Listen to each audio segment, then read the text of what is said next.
Assalamualaikum warahmatullahi wabarakatuh. Kembali lagi di channel Biwis Horor. Masih bersama saya Mas biasa. Kali ini saya akan melanjutkan cerita yang kemarin dengan judul 40 Hari Bayiku Diincar Kuntilanak.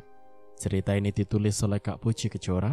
Jadi buat kalian yang ingin membaca ceritanya secara langsung, kalian bisa kunjungi link dan profil yang sudah saya sertakan di deskripsi.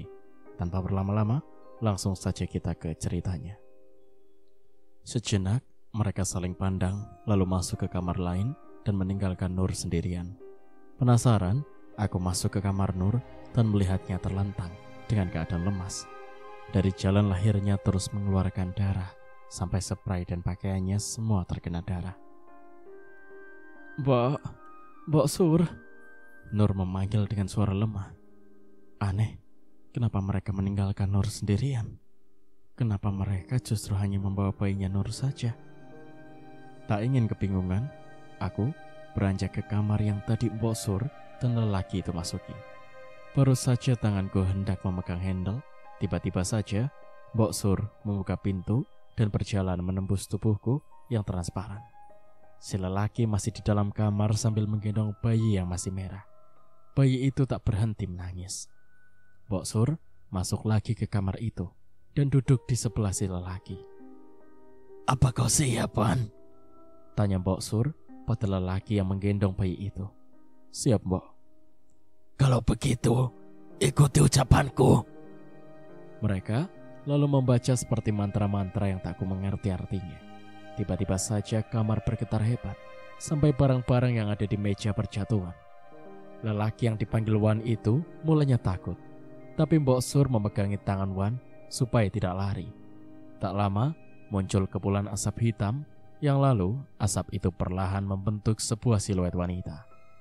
Tidak, hanya bagian atasnya saja yang bertubuh wanita, sedangkan dari pinggang ke bawah itu ekor ular.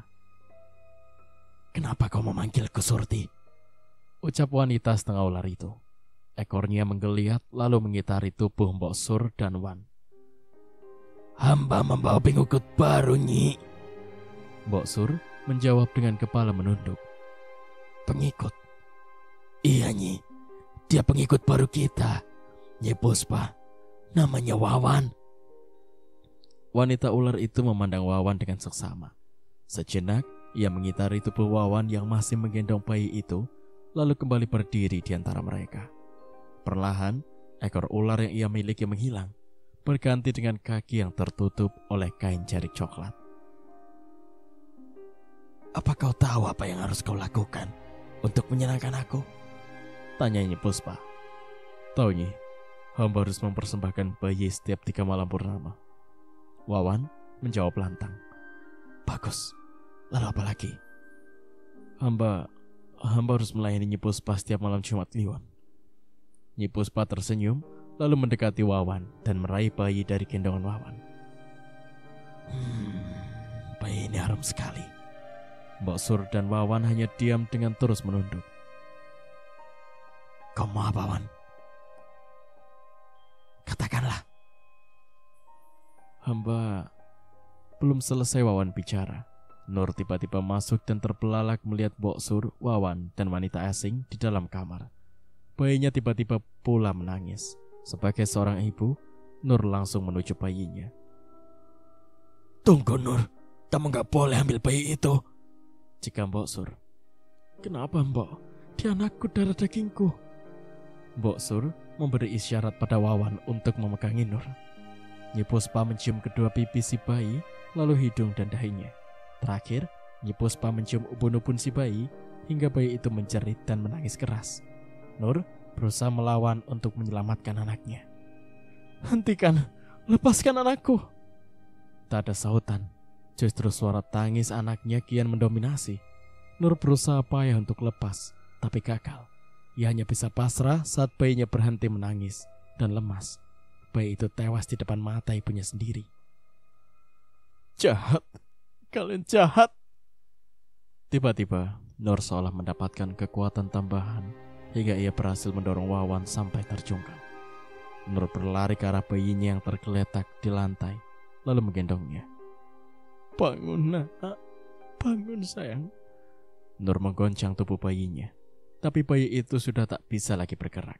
Nur pun berteriak histeris, menangisi tubuh bayinya yang tak lagi bernyawa. Melihat kekejaman Wawan dan Mbok Sur, Nur pun menyerang. Namun kondisinya yang lemah karena melahirkan membuat Nur kalah. Perempuan yang baru saja menjadi ibu itu terkapar di lantai karena kehilangan banyak darah.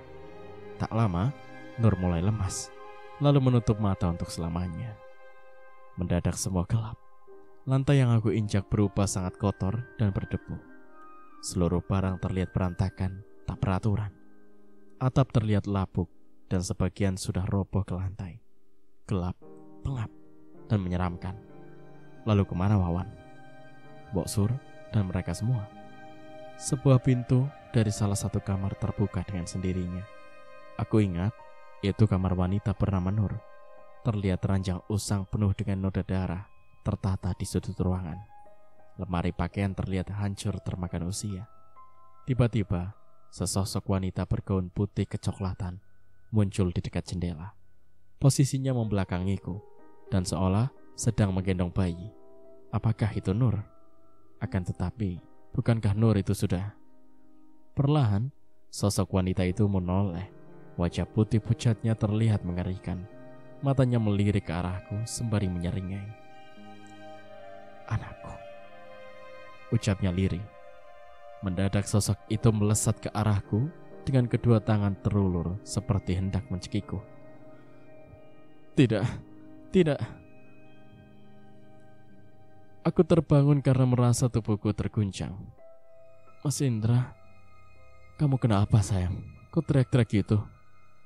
Aku mimpi buruk. Aku memeluk Mas Indra untuk menenangkan diri. Namun, sudut mataku justru menangkap sosok wanita seram berdiri di sudut kamar. Ia menyeringai. Aku kembali memejam dan berusaha berpura-pura tak melihatnya. Loh, kok Mas Indra udah pulang? Tanyaku sembari melepaskan pelukan Mas Indra. Iya, kebetulan urusannya sudah selesai. Jadi aku langsung pulang. Kamu gak jadi nginep di rumah ibu? Aku menggeleng. Enggak mas, rasanya malas kemana-mana. Baiklah, kamu sudah makan? Belum mas. Gimana kalau kita makan di luar? Boleh, kebetulan sekali aku lagi pengen makan bakso. Ya sudah, ayo bersiap. Mendengar makan bakso di luar, aku mendadak bersemangat. Segera saja aku mengganti pakaian dan menghampiri Mas Indra yang duduk di teras sambil bermain ponsel. Saat aku keluar, Mas Indra sedang memperhatikan layar ponselnya. Di sana terpampang foto seorang wanita yang sedang hamil. Sepertinya aku pernah lihat wanita itu, tapi aku lupa di mana. Tunggu, Mas Indra itu kan suamiku, tapi kenapa di ponselnya justru terpampang wajah wanita lain? Aku sudah siap mas. Mas Indra terkejut dan langsung mematikan ponsel. Ayo. Mas Indra berjalan ke mobil dan aku mengikutinya dari belakang. Sejenak, Mas Indra membuka pintu mobil untukku. Makasih mas. Suamiku itu hanya mengangguk sembari terus tersenyum. Ia masuk ke mobil lalu segera mengemudikan mobil ke warung bakso langganan. Mata ini sedang asyik menikmati gemerlapnya malam di ibu kota saat mataku tiba-tiba tertuju pada sebuah benda berkilat yang terselip di dashboard. Tangan ini terulur begitu saja untuk meraihnya. Ternyata sebuah anting-anting berbentuk hati. Ini anting siapa mas? Tanyaku sambil menunjukkan anting itu pada Mas Indra. Oh, tadi ada temanku nebeng. Mungkin antingnya dia. Aneh, kenapa antingnya bisa terselip di dashboard ya? Kalau memang terjatuh seharusnya kan di bawah, bukan di dashboard. Kamu mau lihat anting itu terus atau mau turun dan makan bakso? Loh, udah sampai. Aku menoleh ke arah kiri.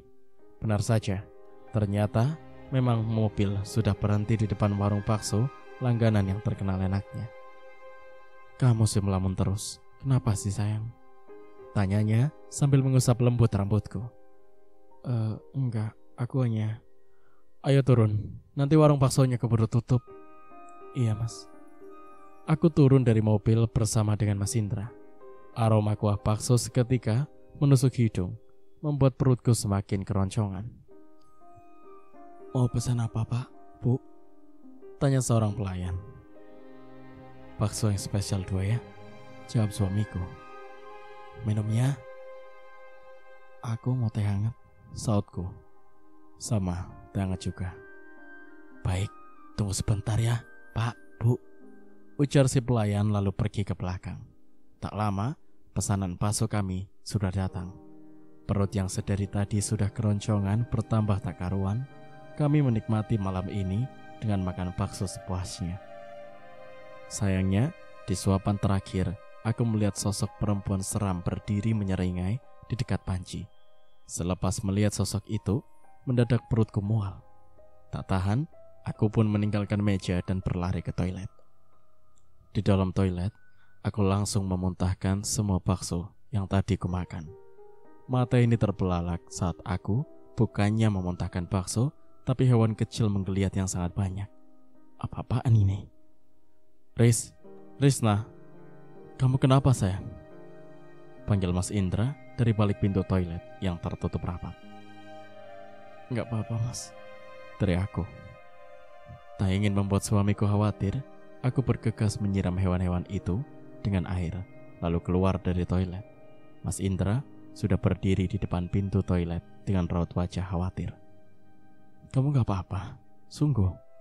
Tanyanya sambil menangkup wajahku dengan kedua tangannya. Aku gak apa-apa Mas, biasa bawaan hamil. Pengen makan ini itu, tapi setelah dimakan malah muntah. Ya sudah, lebih baik kita pulang.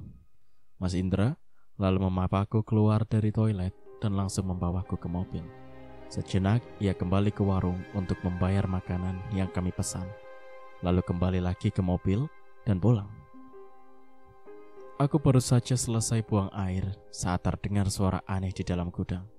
Namun, aku berusaha untuk tak peduli dan melenggang masuk ke kamar. Mataku seketika mencari sosok Mas Indra yang menghilang. Kemana dia? Apakah mungkin Mas Indra ada di dalam gudang? Saat aku berbalik, tiba-tiba saja Mas Indra sudah berdiri di belakangku. Kamu dari mana sih sayang? Aku dari kamar mandi. Mas Indra sendiri dari mana? Aku nyariin kamu. Nyariin aku? Dahiku menggernyit. Udah ya tidur lagi. Aku gak mau kamu kelelahan. Tapi Mas Indra merangkul pundakku dan membawaku masuk ke kamar.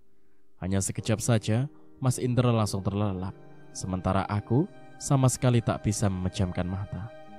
Aku bingung dengan semua ini. Suara aneh di gudang, sosok wanita seram yang sering menampakkan diri dan meminta kembalikan sesuatu. Lalu mimpi aneh tentang wanita yang tewas karena bayinya dijadikan tumbal. Tunggu, apakah mungkin semua itu tadi berkaitan? Akan tetapi, apa yang membuat semua itu berkaitan? Selama ini aku tak pernah diganggu oleh hal-hal aneh, tapi sekarang kenapa hal aneh itu seakan selalu muncul? Mas Indra, apa mungkin Mas Indra? Sarapan sudah selesai dibuat dan ditata di atas meja makan. Mas Indra keluar sembari mengancingkan lengan ke meja. Harum sekali aromanya, ujar Mas Indra tersenyum lalu duduk di kursi meja makan. Apaan sih Mas, cuma nasi goreng loh, sautku seraya duduk di sebelah Mas Indra. Suamiku itu terlihat lahap memakan nasi goreng buatanku. Sesekali ia meminum air putih di gelasnya. Mas, hari ini aku ada jadwal periksa kehamilan. Oh ya? Kenapa gak bilang dari semalam? Kan aku bisa anterin kamu. Gak usah Mas, aku bisa sendiri. Tapi sayang, aku khawatir kalau... Gak usah khawatir Mas, aku bisa kok ke dokter sendiri. Aku janji aku akan hati-hati di jalan. Sejenak Mas Indra menatap lekat mataku, seolah tahu ada hal yang aku sembunyikan. Aku memang sengaja memajukan jadwal periksa ke dokter kandungan. Itu karena aku ingin menemui teman lamaku, Indah.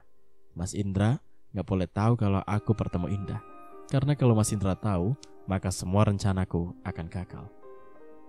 Baiklah, kalau kamu butuh sesuatu telepon saja. Mas Indra meletakkan sendok dan garpu di atas piringnya yang kosong, lalu berdiri. Mas Indra menyambar jas yang tergantung di kursi sebelahnya, lalu mencium kening. Berangkat sekarang Mas? Tanyaku sambil melirik jam dinding. Di sana masih pukul 6 pagi. Lebih awal sejam dari jam biasanya, Mas Indra berangkat. Mas Indra juga melirik arlojinya sejenak sebelum akhirnya meraih koper di meja ruang tamu. Ada meeting mendadak dan si bos minta aku datang lebih awal. Aku mengangguk, lalu meraih punggung tangan Mas Indra dan menciumnya. Hati-hati ya Mas. Mas Indra mengangguk, lalu bergegas menuju ke mobil. Sesaat setelah Mas Indra pergi, aku masuk ke kamar dan mengintip di bawah kolong ranjang. Benar dugaanku, ada sesajen lagi di bawah sana. Pantas saja dari semalam aku mencium aroma bunga. Aku segera mengelurkan tangan untuk meraih sesajen itu, lalu membuangnya ke tong sampah. Sebenarnya, aku juga ingin mengecek di dalam gudang, tapi gudangnya terkunci lagi. Akhirnya aku urung melakukannya dan lebih memilih menyambar tas di atas meja. Setelah memesan taksi online, aku mengunci rumah dan gerbang, lalu berdiri di bawah pohon yang berjajar di tepi jalan. Bu Indra mau kemana? Tanya seorang wanita parubaya yang tiba-tiba berdiri di sebelahku. Bu Ningrum, saya mau periksa kehamilan. Bu Ningrum tiba-tiba mengulurkan tangan hendak menyentuh perut. Namun aku bergegas mundur, menghindari tangan Bu Ningrum. Aku merasa tak tenang selama Bu Ningrum di sebelahku. Sementara taksi online tak kunjung datang. Sudah berapa bulan, Bu? Tanyanya dengan tersenyum. Jalan 8 bulan, Bu. Laki-laki Bu Ningrum hendak mengelus perut dan laki-laki aku menghindar. Bukan saya yang akan mengambil bayi ini, gumamnya sambil terus tersenyum. Maksud Ibu? Aku benar-benar mulai tak nyaman. Bayi ini sedang diincar. Berhati-hatilah, ujarnya. Pandanganku teralihkan oleh sebuah mobil yang berhenti di depanku. Saat menoleh ke arah Bu Ningrum, ia sudah menghilang. Aneh, kemana dia? Kaki ini melangkah masuk ke mobil dan duduk sembari menyandarkan punggung. Sesuai aplikasi ya, Bu? Iya, Pak. Cepetan ya. Siap, Bu. Mobil mulai bergerak meninggalkan rumah. Aku baru ingat kalau rumah Bu Ningrum berada tepat di sebelah kiri rumahku. Sesaat taksi online melewati rumah Bu Ningrum, wanita parubaya itu tengah menyapu halaman dengan daster kuning bergambar bunga. Cepat sekali Bu Ningrum ganti bajunya. Bukankah ia tadi memakai baju serba putih? Mendadak, kepala menjadi sakit dan mual. Aku mengalihkan pandangan ke arah lain dan mencoba menikmati perjalanan. Hai Riz, Indah memanggilku dari kejauhan sembari melambaikan tangannya. Kami janjian di sebuah warung soto langganan kami saat kami sama-sama masih SMA. Indah duduk di bagian paling belakang dan aku segera menghampirinya. Sejenak kami saling peluk lalu cium pipi kiri dan kanan. Udah berapa lama kandungan kamu, Riz? Tanyanya sambil duduk. Jalan 8 bulan dah. Kami lalu berbincang dan tertawa mengingat masa-masa saat kami masih sekolah. Indah adalah gadis yang sangat cantik. Bisa dibilang ialah gadis yang paling populer kala di sekolah. Banyak sekali anak laki-laki yang naksir dan ingin jadi pacarnya. Sayang, tak ada satupun anak laki-laki yang mampu menaklukkan hatinya. Gimana kabar Indra? Tanyanya sambil mengaduk es jeruk dalam gelas. Baik, tapi apa, Riz? Akhir-akhir ini aku merasa Mas Indra sangat aneh. Keluhku. Aneh gimana? Akhirnya aku menceritakan semua yang terjadi pada Indah. Wanita itu mendengarkan dengan seksama, sesekali sambil meminum es jeruk di dalam gelasnya. Riz, sebenarnya ada yang mau aku omongin, tapi aku mau kamu janji dulu. Janji apa? Janji kamu gak akan takut, karena jika kamu takut, maka mereka akan semakin mudah mempengaruhimu. Mendadak bayi di dalam perutku bergerak, menimbulkan rasa geli di sana. Sontak, aku memegangi perut sambil meringis. Sesaat setelah perut terasa nyaman, aku kembali menegakkan tubuh dengan bersandar di kursi. Tiba-tiba, Indah meraih kedua tanganku sambil menatapku lekat. Sebenarnya, apa yang ingin Indah katakan? Apakah ia tahu dengan semua kejadian yang menimpaku? Atau jangan-jangan Indah juga terlibat? Indah merogoh ponsel yang ada di dalam tas dan mengotak-atiknya. Sebentar, lalu dengan wajah serius, ia menunjukkan sebuah foto kepadaku. Foto seorang pria yang sedang merangkul seorang wanita yang sedang hamil besar. Seketika mataku melotot melihat pria dalam foto itu adalah Mas Indra, suamiku. Rasa sakit, marah, dan kecewa mendadak memenuhi relung hatiku. Namun aku tak ingin berburuk sangka dahulu. Bisa saja wanita itu saudara atau mungkin teman kerjanya yang memang sedang membutuhkan pertolongan. Indah menggeser layar ponsel dan memperlihatkan foto lainnya. Kali ini dadaku benar-benar bergemuruh, menahan amarah. Sepertinya pikiranku semula itu salah. Kalau memang wanita itu hanya teman yang membutuhkan bantuan Mas Indra, sepertinya gak harus saling mengusap pipi. Wanita itu menatap Mas Indra dengan serius. Dari sorot matanya, aku bisa melihat cinta untuk suamiku. Apa maksudnya ini, Indah? Aku mengembalikan ponsel pada Indah. Ini belum seberapa, Riz. Kali ini, Indah meletakkan ponsel lalu meraih sesuatu di dalam tas. Tak lama, sebuah amplop coklat Indah serahkan kepadaku. Rasanya tangan ini gemetar saat menerima amplop coklat tersebut. Seolah-olah ada sesuatu hal yang besar yang akan terungkap melalui sesuatu dalam amplop coklat ini. Jantungku pun berdetak semakin tak beraturan saat di dalam amplop perlahan aku keluarkan. Beberapa lembar foto membuatku penasaran. Aku menatap Indah yang mengisyaratkan agar aku segera membuka lembar demi lembar foto itu. Mataku kian terbelalak saat aku mengamati foto-foto tersebut. Foto Mas Indra dengan beberapa wanita hamil yang berbeda. Tangan dan tubuhku mendadak lemas. Lembar demi lembar foto itu pun terjatuh. Kamu gak apa-apa, Riz? Indah bangkit dari kursinya lalu memegangi bahuku. Apa maksud semua ini, Indah? Siapa wanita-wanita itu? Kamu tenang dulu, Rizna. Indah mengelus bahuku lalu meraih gelas minum dan menyuruhku untuk meminumnya. Kalau kamu belum tenang, aku belum bisa menjelaskannya kepadamu. Aku segera menyesap air dalam gelas sampai habis, menarik nafas, lalu menghembuskannya perlahan. Sekarang aku sudah tenang. Tolong jelaskan kepadaku arti dari semua ini. Oke, aku akan jelaskan. Indah menarik kursi dan mendekatinya kepadaku. Kini Indah duduk di sebelahku, sembari memegang foto yang sempat terjatuh. Wanita bernama Anita, usianya 22 tahun, terakhir terlihat saat memeriksakan kandungannya yang menginjak 9 bulan di puskesmas. Indah menjelaskan salah satu foto tersebut. Lalu ini, Indah membuka foto lainnya. Ini adalah Maria, usia 27 tahun, sama seperti Anita. Terakhir terlihat saat memeriksakan kandungan yang menginjak 9 bulan di puskesmas. Jadi, apakah mereka-mereka ini terakhir terlihat saat memeriksakan kandungan yang mendekati kelahiran? Tepat sekali, semua wanita ini menghilang setelah memeriksakan kandungan yang sudah berusia 9 bulan. Aku kembali meraih foto tersebut dan mengamati satu persatu wanitanya. Siapa tahu aku mengenal salah satunya. Dan tanganku berhenti pada salah satu foto yang terlihat sedikit usang. Foto tersebut mirip dengan sosok Nur, sosok hantu yang selama ini menggangguku. Kenapa, Rizna? Apa kau mengenal wanita itu? Indah menatapku serius. Aku gak yakin. Tapi jika dilihat-lihat, wajah wanita ini sama seperti sosok hantu yang selama ini menggangguku. Hantu? Jangan bercanda, Rizna. Di dunia ini mana ada hantu? Itu semua omong kosong. Beneran, Indah. Di dunia ini gak ada yang gak mungkin kan?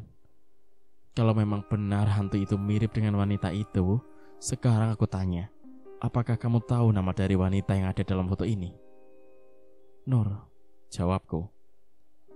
Aku tak tahu Nur siapa, tapi aku melihat dalam mimpi wanita itu bernama Nur. Indah menyandarkan tubuhnya lalu menjeruput air es dalam gelasnya. Benar, wanita itu bernama Nur. Nur malah sampai sekarang tak ada yang tahu di mana dia. Tunggu. Indah yang sedang memasukkan foto-foto itu ke dalam amplop seketika memandangku. Bagaimana kamu bisa mengambil foto-foto itu? Lalu apa hubungannya denganmu? Ini adalah tugasku. Foto-foto itu aku dapatkan dari tangkapan layar CCTV yang dekat dengan puskesmas. Sampai saat ini, kami pihak kepolisian masih belum bisa mendapatkan titik terang. Polisi? Bukannya kamu bilang kamu kerja di salon? Maaf Rizna, tugasku mengungkapkan sebuah kasus Jadi aku nggak bisa sembarangan memberitahukan apa pekerjaanku pada sembarang orang. Termasuk aku? Rajuku. Indah hanya tersenyum sambil menggeleng. Tak berapa lama, Indah berpamitan untuk kembali ke kantornya. Ingat Risna, rahasia ini jangan sampai bocor. Awasi terus suamimu, pesannya.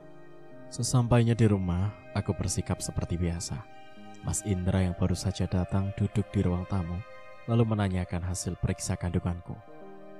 Hasilnya bagus kok mas, bayi dalam perutku ini sehat. Aku mengelus perut yang sudah benar-benar buncit. Mas Indra tersenyum, lalu mengelus perutku sambil tersenyum. Sesekali Mas Indra mencium lembut bayi dalam perutku. Cepat lahir ya sayang, ayah gak sabar pengen gendong kamu. Mas Indra yang nampak sangat menyayangi bayi dalam kandunganku, rasanya sangat tidak mungkin Mas Indra yang membuat wanita-wanita hamil itu menghilang.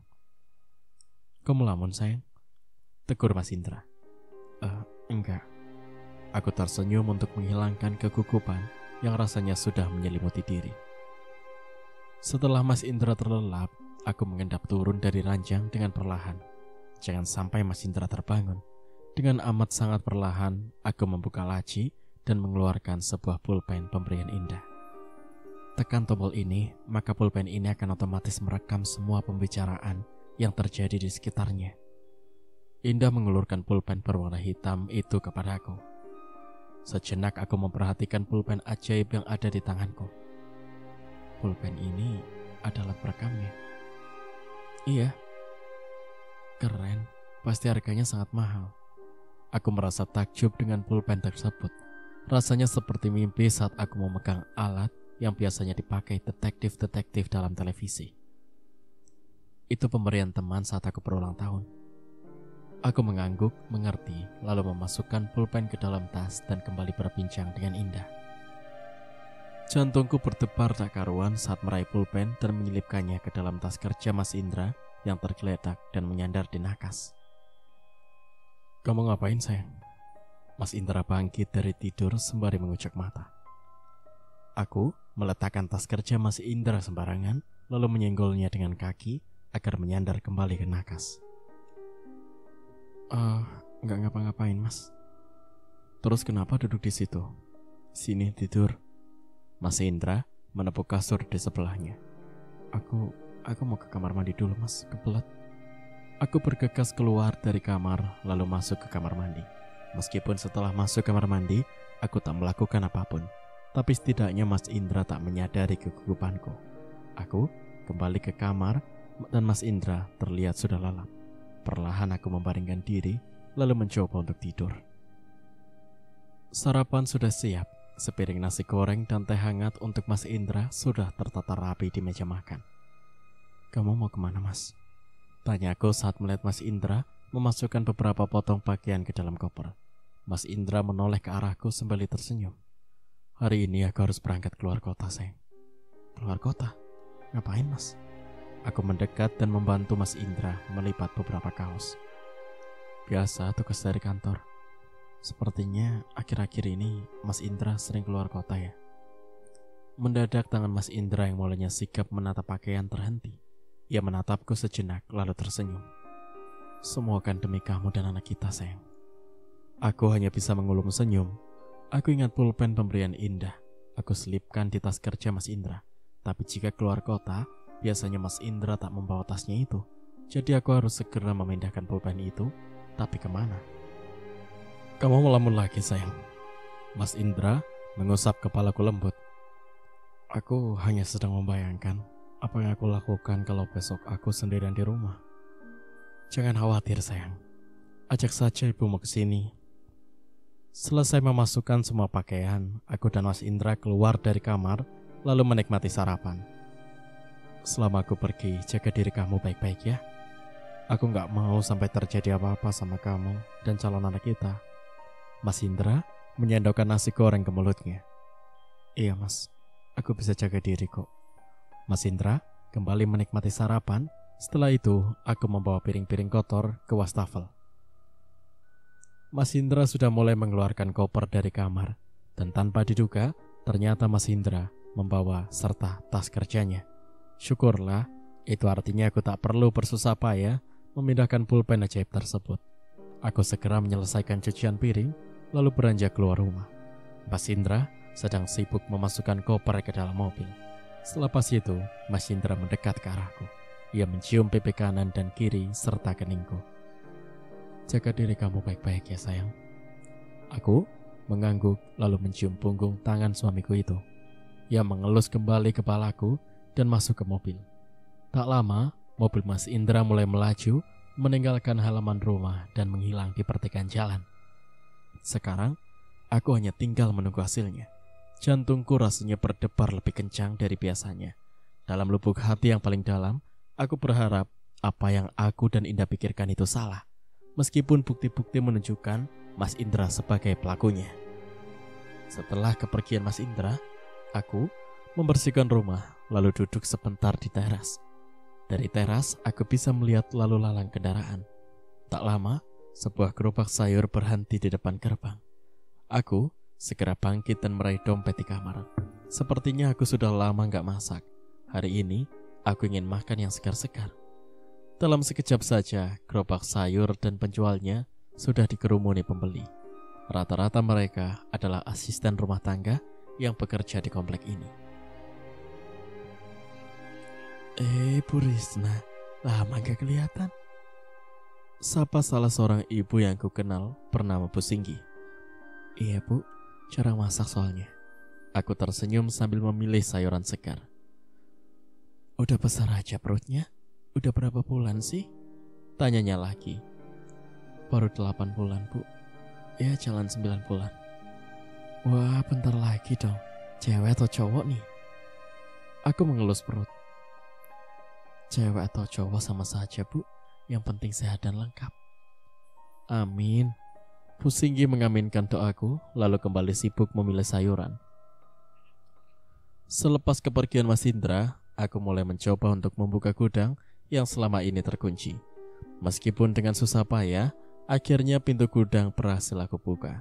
Seketika, mata ini membulat melihat apa yang ada di gudang.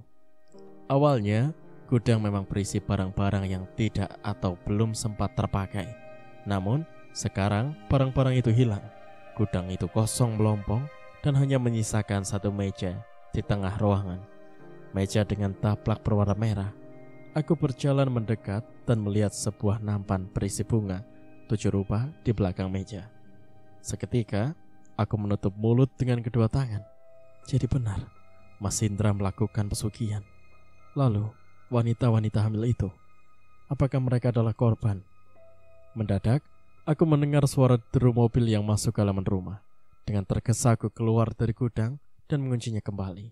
Sejenak aku merapikan diri, lalu beranjak ke depan pintu dan bersiap membukanya. Belum sampai Mas Indra mengetuk pintu, aku terlebih dahulu membukanya. Pria berkumis tipis itu terkejut sampai berjingkat. Risna, kamu ngagetin aja. Maaf mas. Saat dengar suara mobil, aku yakin itu kamu. Aku udah gak sabar pengen ketemu kamu. Aku berusaha menutupi kegugupanku. Mas Indra tersenyum, lalu merentangkan kedua tangannya. Aku menyambut rentangan tangan Mas Indra dengan pelukan. Biar bagaimanapun, Mas Indra adalah suamiku, dan aku masih sangat mencintainya. Bagaimana keadaan kamu sayang? Tanyanya sembari masuk ke dalam rumah. Baik mas, kamu sendiri gimana? Seperti yang kamu lihat, aku sangat baik. Senyum Mas Indra terlihat sangat berseri. Oh iya, ini untuk kamu. Mas Indra menyerahkan sebuah amplop coklat dengan ukuran tebal. Aku membuka amplop itu dan terbelalak. Tanganku ikut gemetar ketika melihat isinya.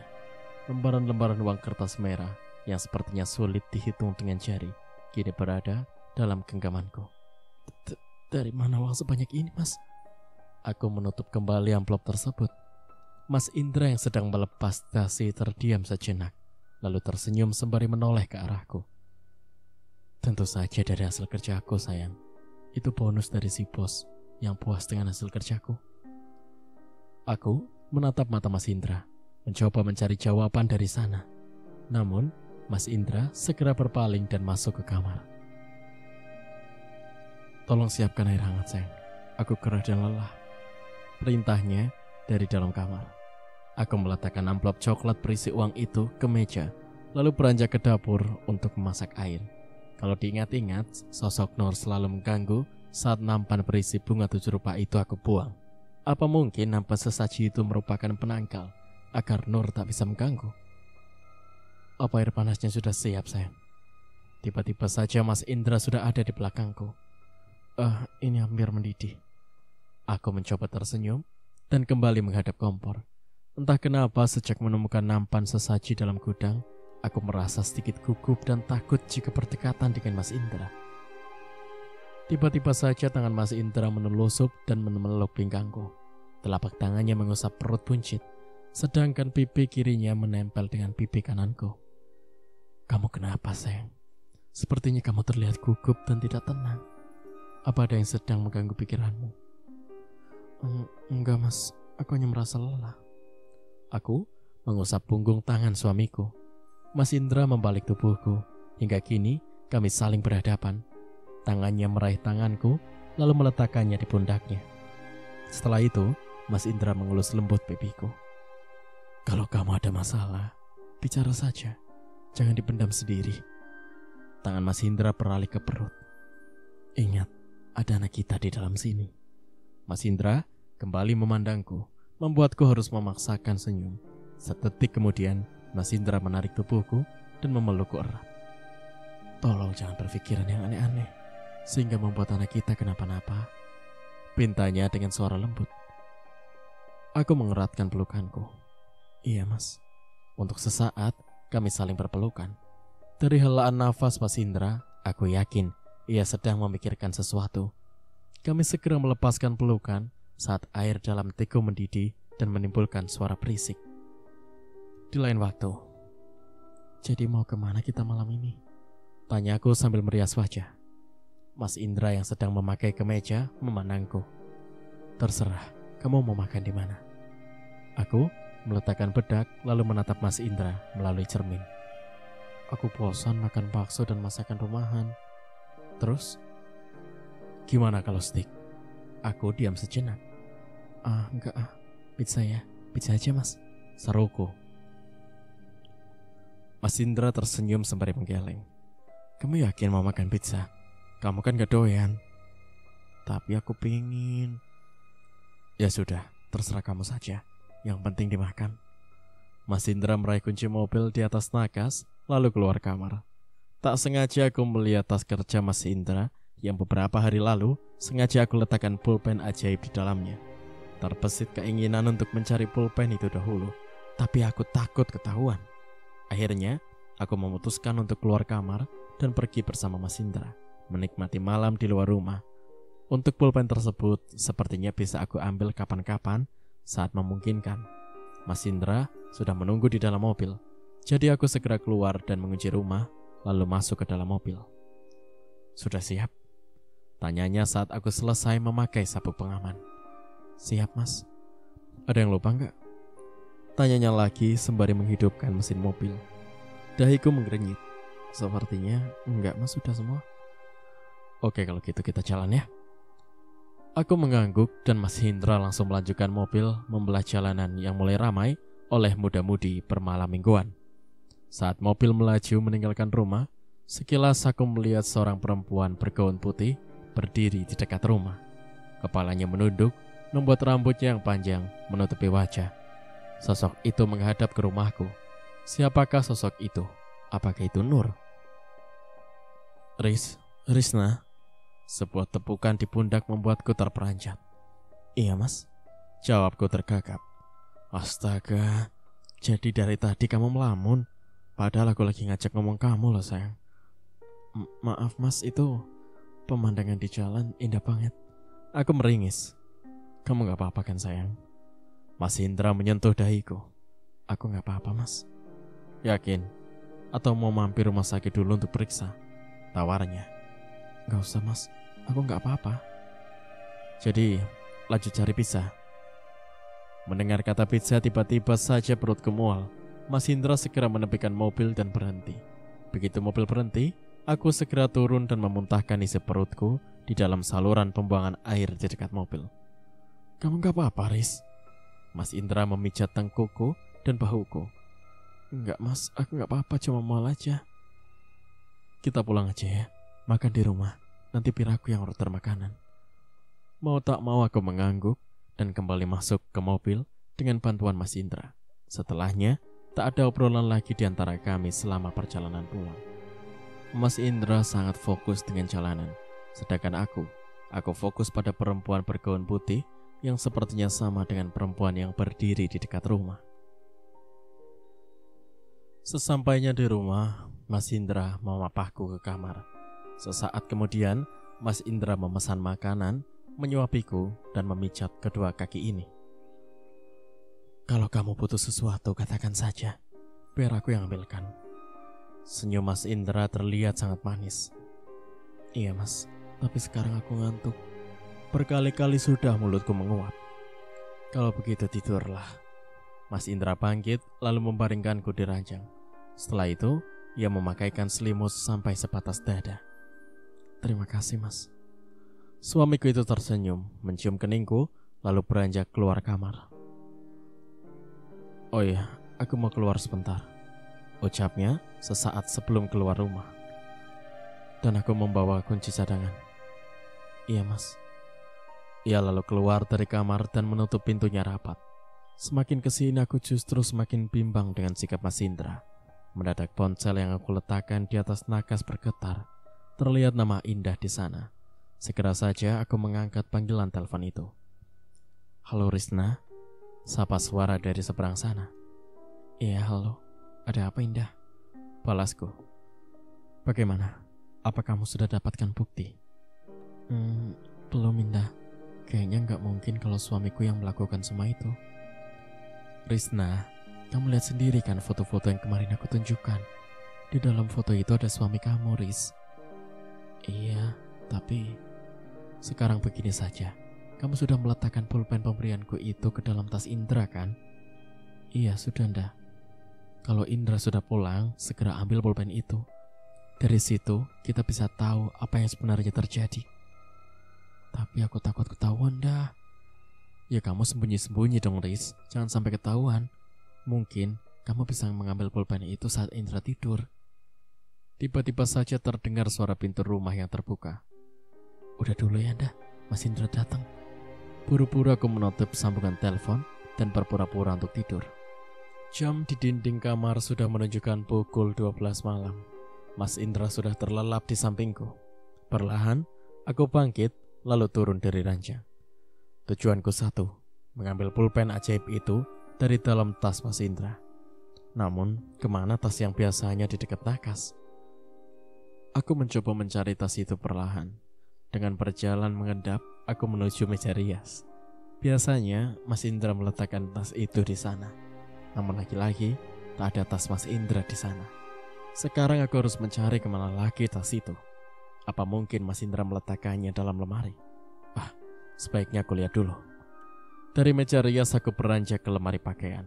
Dengan sangat perlahan, aku membuka pintu lemari. Seketika terlihat tumpukan pakaian yang tersusun rapi di sana. Mataku menatap ke arah bawah lemari. Kosong.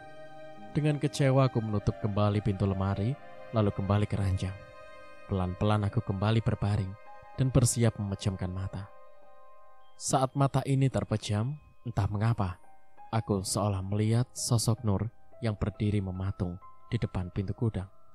Sosok itu terus menatap pintu gudang, lalu tiba-tiba menoleh ke arahku, sehingga aku segera terperanjat. Seketika itu aku membuka mata dengan nafas ngos-ngosan.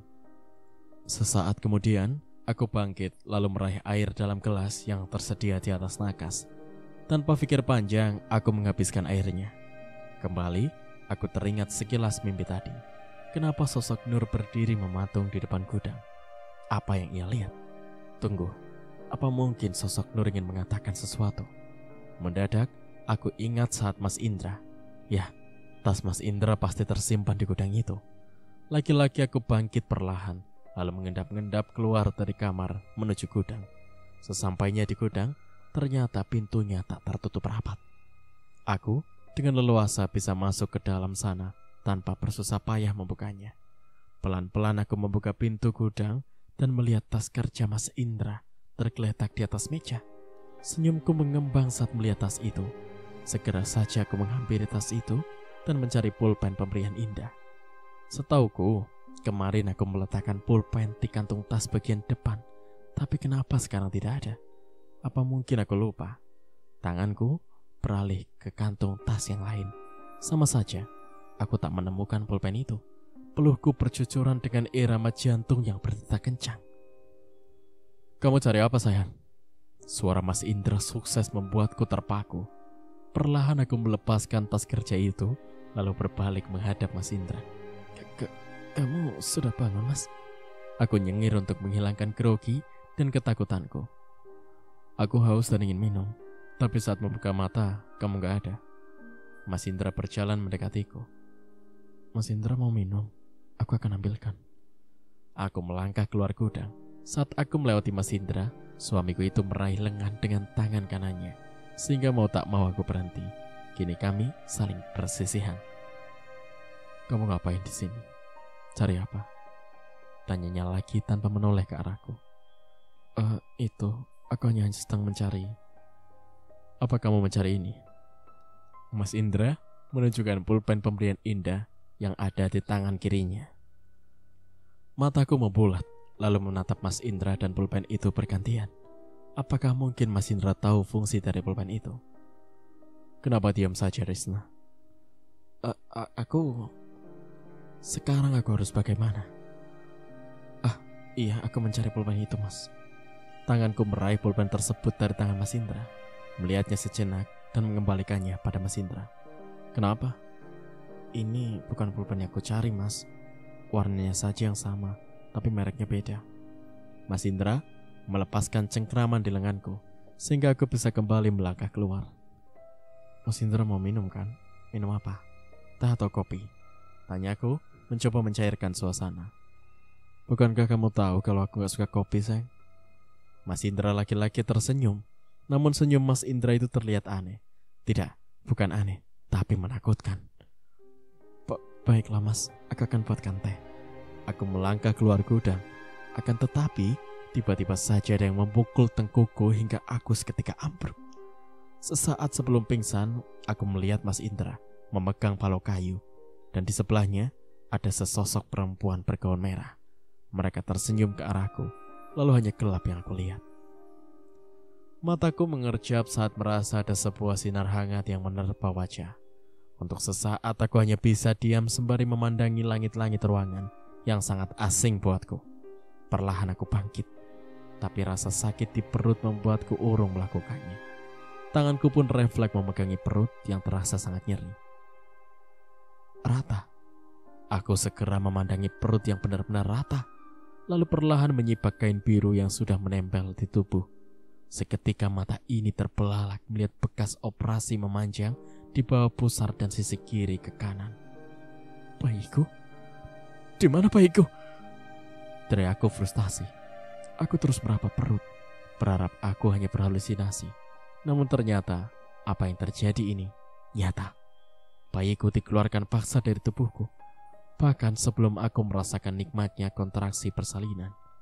Aku berjalan tertatih sambil menahan rasa sakit di perut menuju pintu yang ternyata dikunci. Berkali-kali aku mencoba menekan handle pintu, tapi pintu tak bisa terbuka. Mas Indra, buka pintunya, Mas." Teriakku berharap Mas Indra mendengar dan membukakan pintu. "Mas Indra, buka!" Teriakku lagi. Aku ingat sesaat sebelum pingsan, Mas Indra memegang balok kayu, dan di sebelahnya berdiri seorang wanita bergaun merah. Siapa sebenarnya wanita itu? Mengapa ia berada di sisi Mas Indra? "Mas Indra, buka!" Aku mencoba mengetuk pintu lagi. Kali ini kuketuk dengan lebih keras, namun sama sekali tak ada sautan. Lelah, aku berbalik dan memindai ruangan tempatku berdiri. Ruangan ini cukup luas dengan nuansa serba putih. Mulai dari ranjang, selimut, gorden, sampai meja yang berada di sisi kanan ranjang. Terdapat satu gelas air putih yang masih penuh di atasnya. Aku mencoba berjalan menuju jendela. Dengan tergesa membuka gorden, dan ternyata jendela terpasang teralis besi yang dicat putih. Aku tak melihat apapun di balik jendela itu. Putus asa, aku memilih kembali ke ranjang dan berbaring. Dadaku rasanya sakit sekali, seolah ada batu besar yang menghimpit sehingga aku sulit bernafas.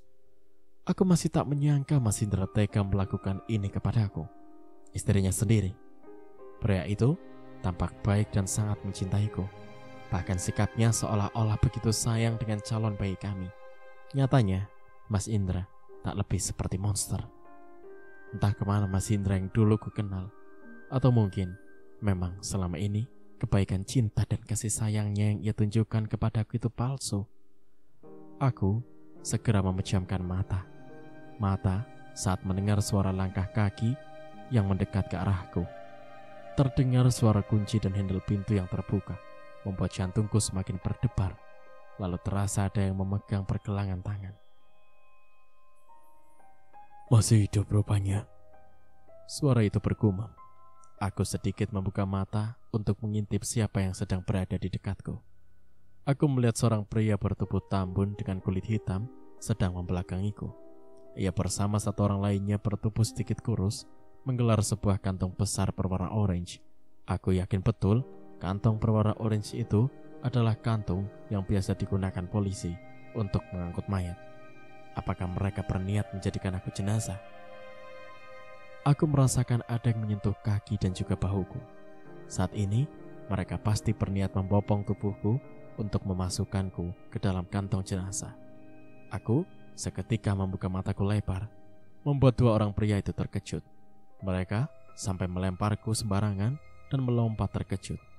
Aku gunakan kesempatan itu untuk segera bangkit dan berlari keluar. Dua pria itu mengejar, tapi aku lebih dulu menutup pintu dan menguncinya dari luar. Rasakan. "Hei, keluarkan kami!" teriak mereka bersamaan. Aku hanya tersenyum kecut lalu berjalan di lorong-lorong. Rupanya, ruanganku tadi hanyalah salah satu ruangan dari sekian banyak ruangan. Sepertinya aku sedang di rumah sakit. Namun, kenapa rumah sakit ini sangat sepi? Sama sekali tak ada pasien dan dokter yang berlalu lalang. Di depan sana, aku melihat pertigaan. Segera setelah sampai di tengah-tengah, aku menoleh ke kanan dan ke kiri. Sekarang aku harus memilih jalan yang mana. Haruskah aku ke kanan atau justru ke kiri? Tanpa berpikir lagi, aku melangkah ke kanan. Masih dengan langkah yang terseok-seok karena nyeri di perut semakin terasa menyiksa. Baru beberapa langkah, muncul seorang pria yang keluar dari salah satu ruangan. Ia terkejut saat mata kami saling bersiropok. Segera aku berbalik dan lari berlawanan arah. Pria itu mengejar sambil terus berteriak jika aku harus berhenti. Sesekali aku menoleh ke belakang dan melihat laki-laki itu semakin mendekat ke arahku. "Hei, berhenti!" teriaknya lagi. Aku tak mengindahkan teriakan itu dan terus berlari. Di pertigaan lorong, aku mengambil arah ke kanan hingga aku menemukan sebuah kamar atau ruangan yang sedikit terbuka pintunya. Dalam ruangan terlihat gelap, tempat yang cocok untuk bersembunyi. Sejenak, aku menoleh ke belakang dan pria yang mengejar tadi belum terlihat. Aku segera masuk ke dalam ruangan itu dan menutup pintunya. Awal masuk dalam ruangan tersebut, tak tercium aroma apa-apa. Namun, saat aku semakin ke tengah ruangan, aroma busuk dan anyir darah tiba-tiba menyeruak, membuat perutku bergejolak. Tubuhku menabrak sesuatu yang panjang. Saat aku mengulurkan tangan dan menyentuh sesuatu itu, rasa dingin menjalar. Sepertinya ini ranjang. Tanganku terus meraba hingga terasa sesuatu yang kenyal dan lengket. Aku segera menarik tangan dengan cepat, sehingga bagian dari sesuatu itu kini menempel di jari jemari. Dengan takut-takut aku mendekatkan jariku ke hidung dan seketika aku ingin muntah. Aroma amis dan busuk berdesakan masuk ke hidung. Perutku bergejolak, membuat mulut seketika memuntahkan apa yang ada di dalam perut. Aku segera menjauh dari sesuatu yang aku yakini itu adalah mayat. Hanya saja, mayat siapakah itu? Saat ingin keluar dari ruangan tersebut, terdengar suara langkah kaki di luar sana. "Kemana wanita tadi? Cepat sekali larinya," berutuk sebuah suara di luar sana. "Ayo cepat cari. Kalau tak juga ketemu, Bos Indra pasti marah." Bisa-bisa kita yang jadi mayat, saut suara lainnya. Lalu kembali terdengar suara langkah kaki, dan kali ini suara itu menjauh. Aku segera berlari ke pintu dan berniat membukanya. Namun rupanya terkunci. Aku tak tahu jika pintu akan otomatis terkunci bila ditutup. Sejenak aku melihat sekeliling. Terdapat sebuah jendela kecil di bagian atas sana. Jendela itu tertutup oleh sesuatu hingga menutupi jalannya.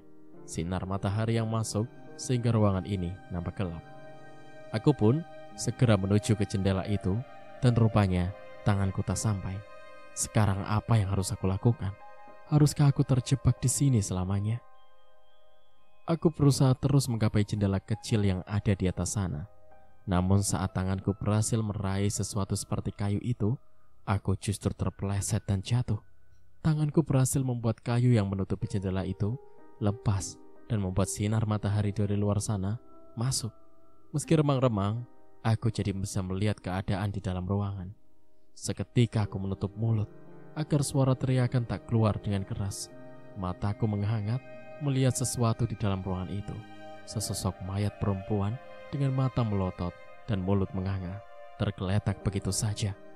Dilihat dari kondisinya, sepertinya mayat itu sudah berusia lebih dari seminggu. Hewan-hewan kecil menggeliat dan menggerogoti si mayat. Beberapa ada yang berjatuhan di lantai.